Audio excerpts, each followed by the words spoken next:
Ja, najlepša hvala za besedo. Moj prispevek je nastal v okviru doktorskega študija, znotraj katerega raziskujem ta pojav izobraževanja na domu bolj nasplošno, ampak se mi je za njegovo bolj tako celovito razumevanje se mi je zdelo zelo pomembno, da raziščem tudi njegovo preteklost in rezultat te moje raziskave je ta prispevek z naslovom Izobraževanje na domu nekoč in danes v Evropi s poudarkom na 18. in 19. stoletju. Ampak se je v bistvu izkazalo, da je to zelo široka tema, ki jo je zelo težko predstaviti v 15 minutah, ne da bi jo v bistvu naredila zelo površinsko. Zato sem se odločila, da predstavim samo en del nje, da se pač lahko spusti malo bolj v globine. Naj pa za uvod povem, da je ta tema izobraževanja na domu v bistvu skoraj da neraziskana. Kadar govorimo o zgodovini vzgoje in izobraževanja, ponovadi govorimo o razvoju šolskega sistema. Ostale stvari so nekako vedno potisnjene bolj na obrobje. Je pa po moji raziskavi zdaj, ker literature je zelo malo, ki bi govorila specifično o tem načinu izobraževanja, je v bistvu največ iz Nemčije, kjer je pa tako paradoksalno izobraževanje na domu danes prepovedano in so starši, ki otroke izobražujejo na domu celo kazensko odgovorni. No, čeprav nekljub temu, da je ta pojav zelo neraziskan, se je pa v bistvu dogajal skozi celotno zgodovino in nemški profesor, ki raziskuje izobraževanje na domu v Nemčiji, to je Ralf Fischer, on v bistvu to vrstno izobraževanje označi kot prvinsko obliko vzgoje in izobraževanja. In se v bistvu v svojem delu nekako čudi temu odporu, na katerega v današnji dobi izobraževanje na domu med ljudmi in med strokovnjaki naleti. Ker v bistvu izobraževanje na domu je danes deležno velikega nezaupanja, ker smo pač navajeni, da otroke pač pošljemo v šolo in se pač izobražujejo v šoli. Toliko za uvod, zdaj pa grem jaz na temo, ki jo bom predstavila. To je pa v bistvu, gre pa tukaj za razpravo, ki se je vršila konec 18. stoletja, začetku 19. stoletja in je pa obravnavala vprašanje, ali je za otroke bolj koristno, da se izobražujejo doma ali pa v šoli. Zdaj, prej sem povedala, da se je izobraževanje na domu dogajalo skozi celotno zgodovino v različnih oblikah in za to razpravo je relevantna samo ena oblika izobraževanja na domu, to pa je izobraževanje doma plemiških in meščanskih otrok. Zdaj tukaj bi povedala nekaj takih najbolj značilnih elementov tega izobraževanja. Prvo, kar nam tudi tako pade na pamet je, oziroma imamo asociacije izobraževanja na domu, da se vrši s pomočjo domačega učitelja, guvernante ali pa guvernerja. No, starši, ki so se odločali za to izobraževanje, so izbiri guvernerja, guvernanta ali učitelja, domačega učitelja posvetili zelo veliko pozornosti. Vsi trije so morali prihajati iz višjih slojev.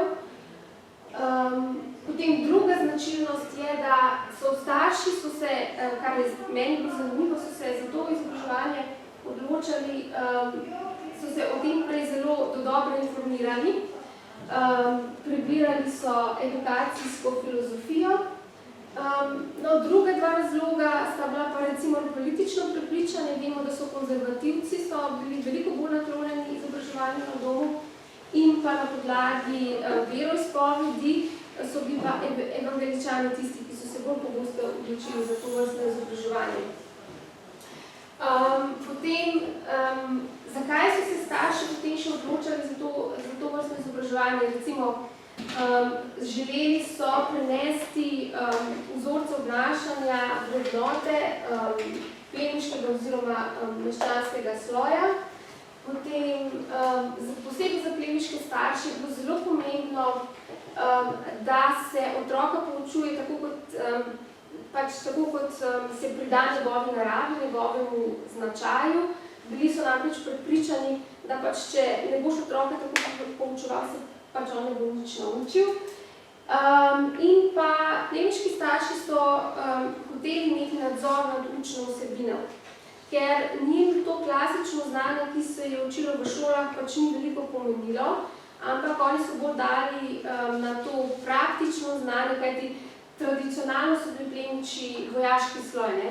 In so dali veliko na sposobnost bojevanja, jahanja, potem pa tudi za njih je bilo zelo pomembno določeni vzorci obnašanja.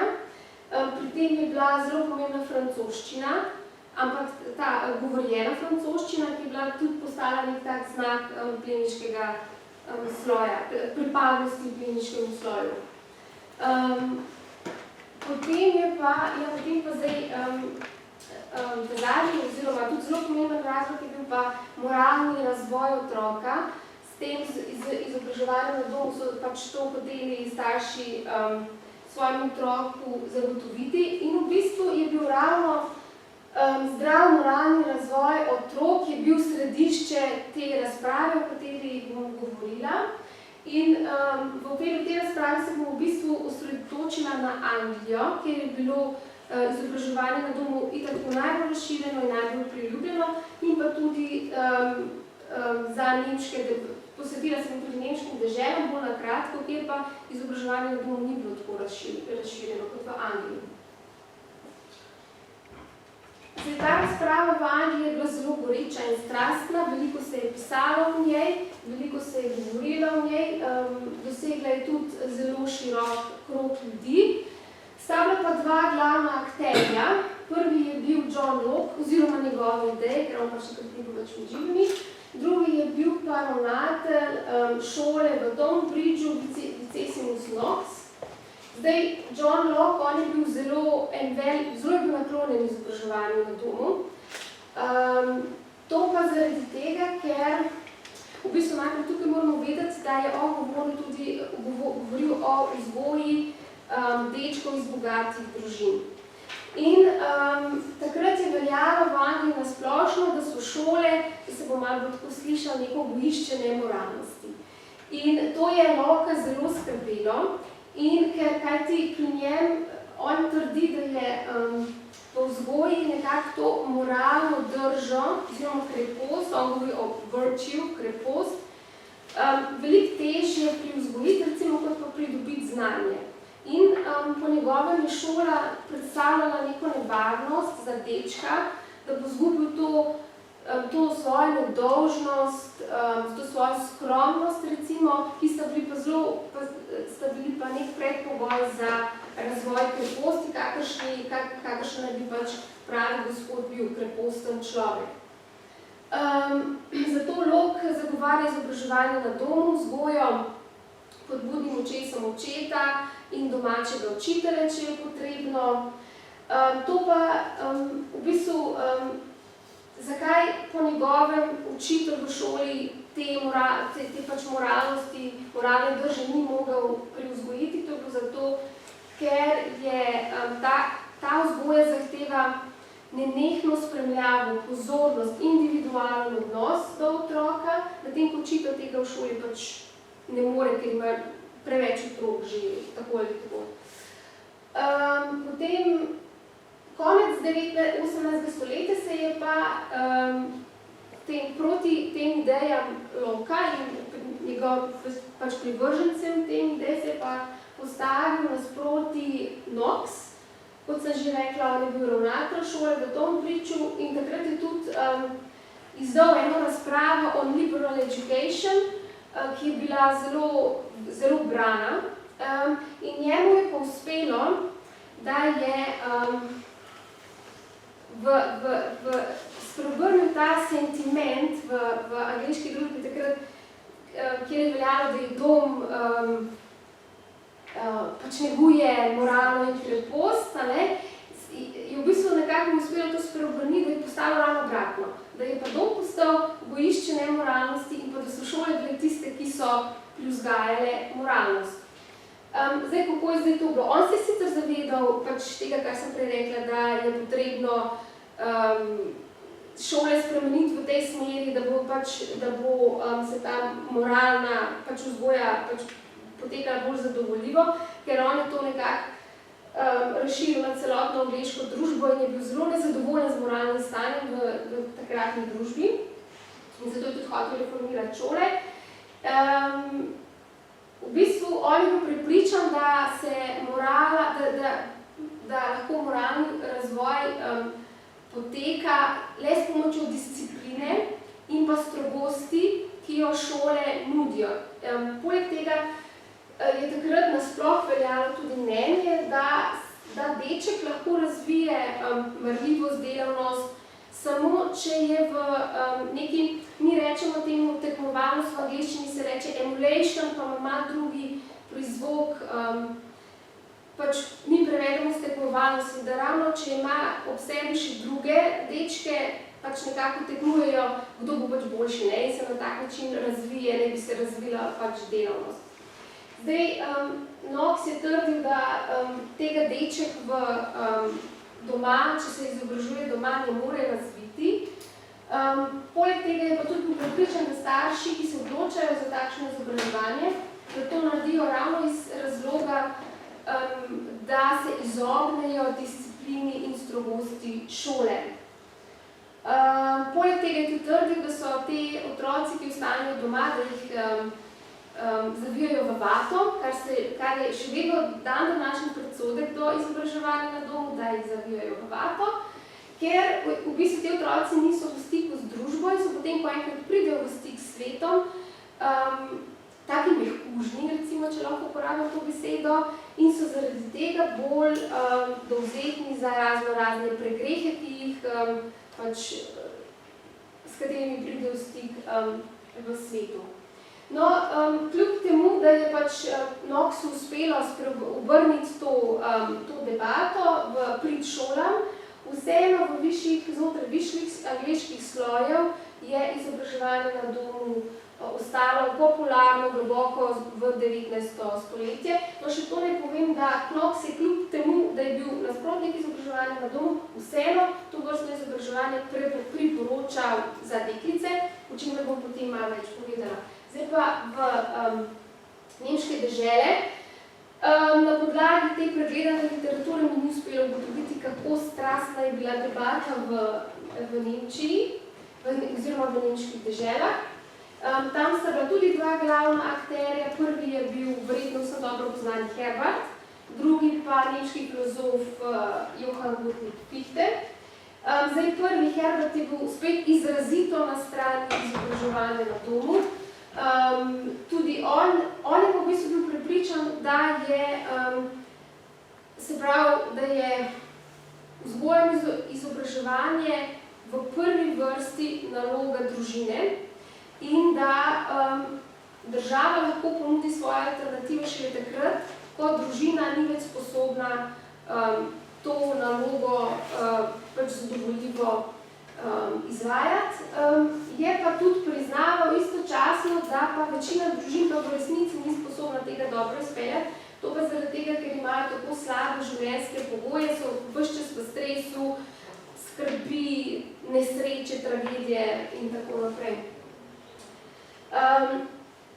Drugi je bil pa Fichte, no, on je pa ravno nasprotno govoril, on bi pa že takrat najrajš prepovedal izobraževanje na domu, bil je prepričan, da država mora biti organizator vseh področij človekovega življenja in da se ima pravico vtikati v življenje posameznika takrat, ker pač je mnenja,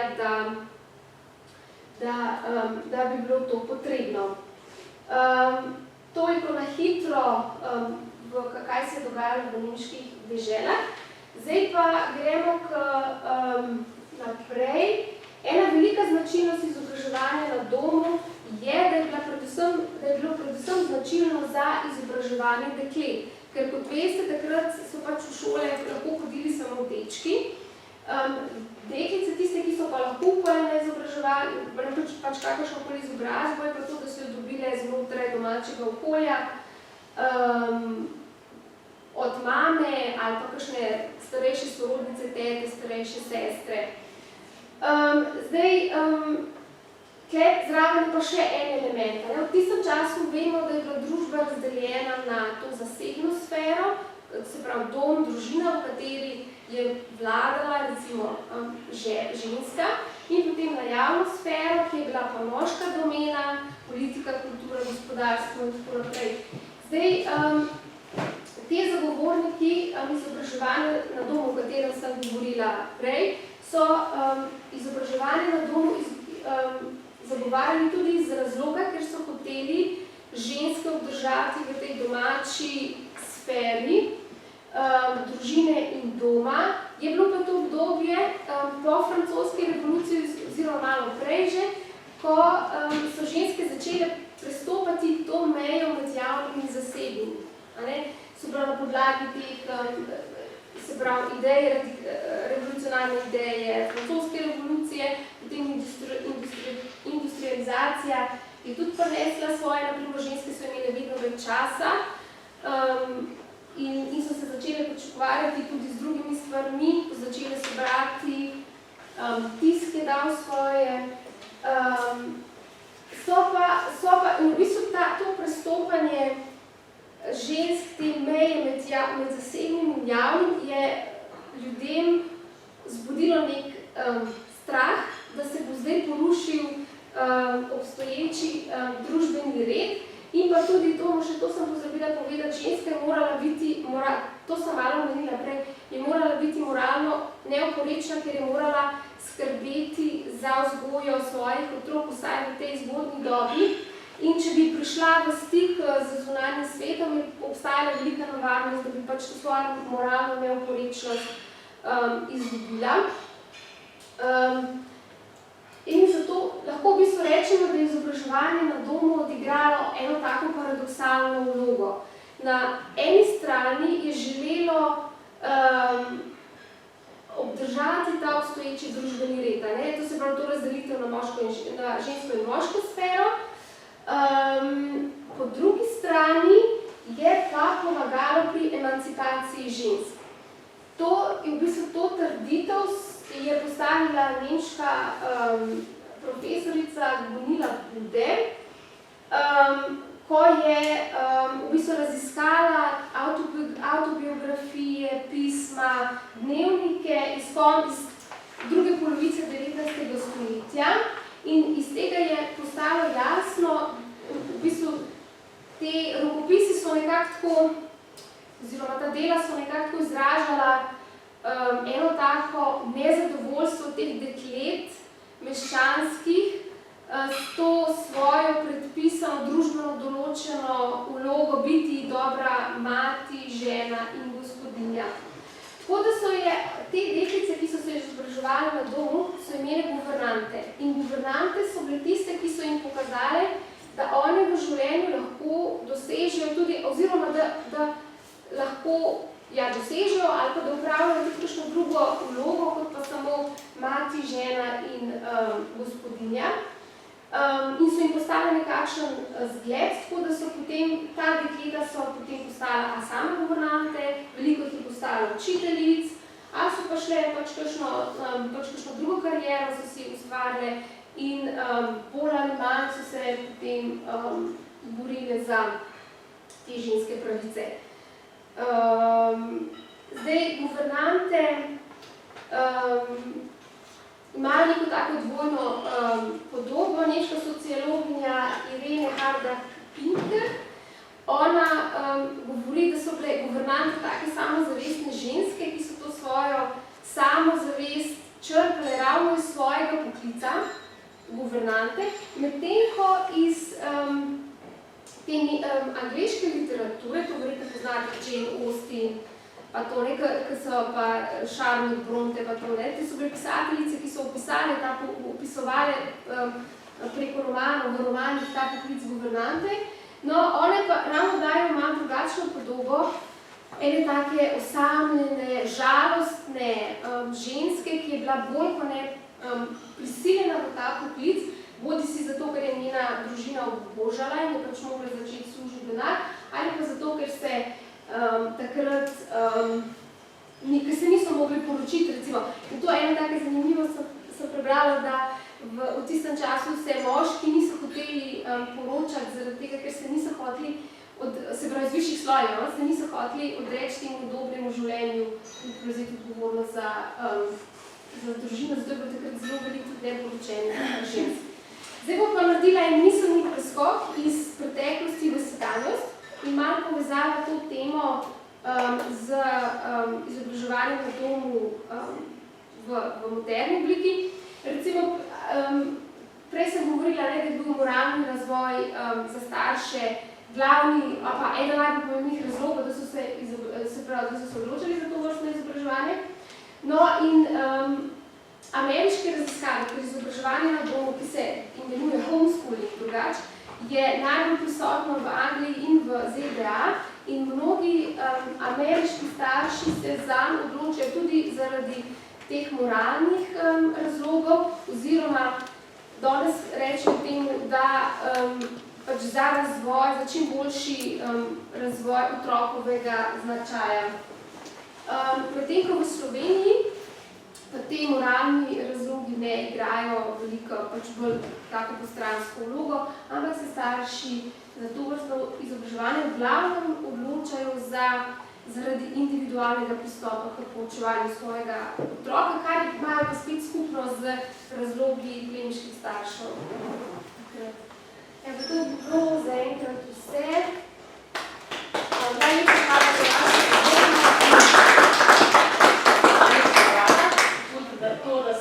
da ste časovno pripeljali v pravem času.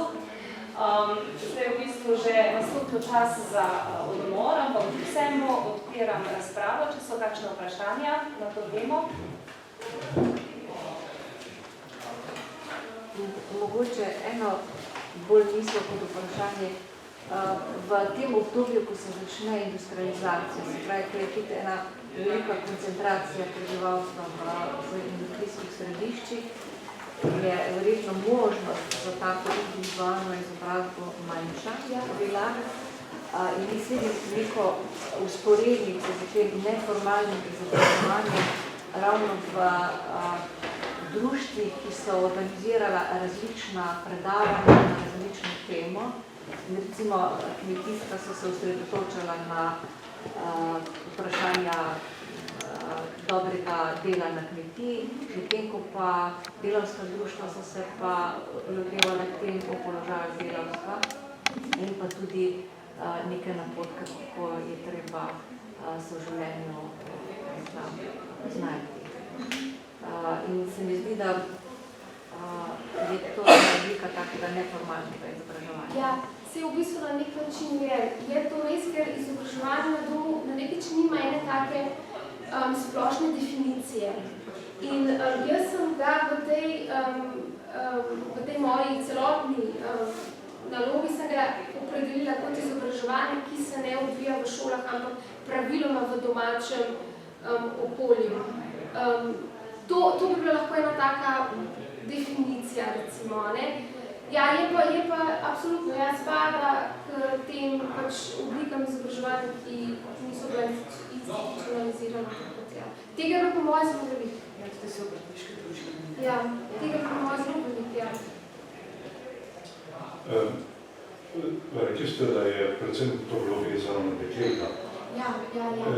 Jaz, recimo, znane krajec, bi imel dvom o tem, namreč, živete vse šolinske ustanove, šole, ki so obstajale v Ljubljani, Škofji Loki, Gorici, Celovcu, so iz konca 18. stoletja, 17. In v teh šolah so samo dekleta. Jaz v bistvu tle bi mogla zraven povedati, da je bilo tega izobraževanja na domu v bistvu zelo malo, ker sem jaz tudi osebno bila zelo presenečena. Recimo za Anglijo imam podatek, da je bilo 50% deklic se je šolalo doma, druge so šle pa v privatne šole, ki so jih ustanavljale pač religije, cerkev, pač katerakoli. V Nemčiji je bilo teh deklic samo 10%. Pa še te so v bistvu bile malo pol, da so recimo bile v zgodnih letih, so se šolale doma, potem, ko bi treba znanje nadgraditi, so šle pa v šole. Tako da ja, tukaj ste me lepo dopolnili. Ja, ključno vprašanje je, da se vede obvezno šolanje. In tukaj je recimo ta naš prostor bistveno drugačen kot Anglija, ker Anglija zelo pozno uvede obvezno šolanje za vse otroke. Zakaj? Ker je pri njih industrializacija najprej. In bo ta interes otroka imeti v tovarni večji interesa, da ga izobrazi. Če bi gledali, če delno primerjavo med Anglijo, izkoriščenjem otrok in bomo rekli našim prostorom izkoriščenjem otrok, je to vprašanje v drugem planu, ker pride industrializacija 100 let za tistim, ko je uvedeno obvezno šolanje otrok. Ja. Jaz sem v bistvu to izobraževanje na domu šla na Anglijo zaradi tega, ker je v bistvu ta homeschooling, ki je danes aktualen, v bistvu izvira iz tistega prostora. V Ameriki pa še veliko bolj nekaj normalnega, recimo, čeprav se tudi tam mora dosti pač čas boriti za svoj obstoj, ampak je veliko bolj tradicionalno, kot takrat je bila pa tam je bila družina edina institucija, ko so prišli priseljenci v Ameriko. In so v bistvu celo te pač cerkve, se pravi, ko so bili te pač okraji so bili, so recimo, kako se reče, ne vem, če ste čutili, kako se reče, protestanti? Duhovniki, ja, hvala. No, oni so v bistvu od družin, so družinam nalagali, da morajo svoje otroke učiti branja in pisanja. Zaradi tega je tradicija homeschooling, da smo kar uporabljali ta, ker je pač homeschoolinga je v Ameriki veliko bolj močna in prisotna, kot pa pri nas v Evropi. No, razen v Angliji je pa tudi kar veliko. Tudi Anglija ima večnostanske organizacije, to je Jaz sem želela povedati, da v bistvu Mežiška dolina je bila industrijsko močno razvita že sredi 19. stoletja. Se pravi, pred uvedbo zakona 1849. Še 740 je obvezno šolanje. Ja, dobro, ampak mreža se ni razvila. Ne, ampak je dosti bolj porozna v tem. Mislim, dlje, ko imaš obvezno šolanje, bolj gosta je mreža osnovnih šol. Ja, no, Nažalost, bi jaz rada vas prekinila, vidim, da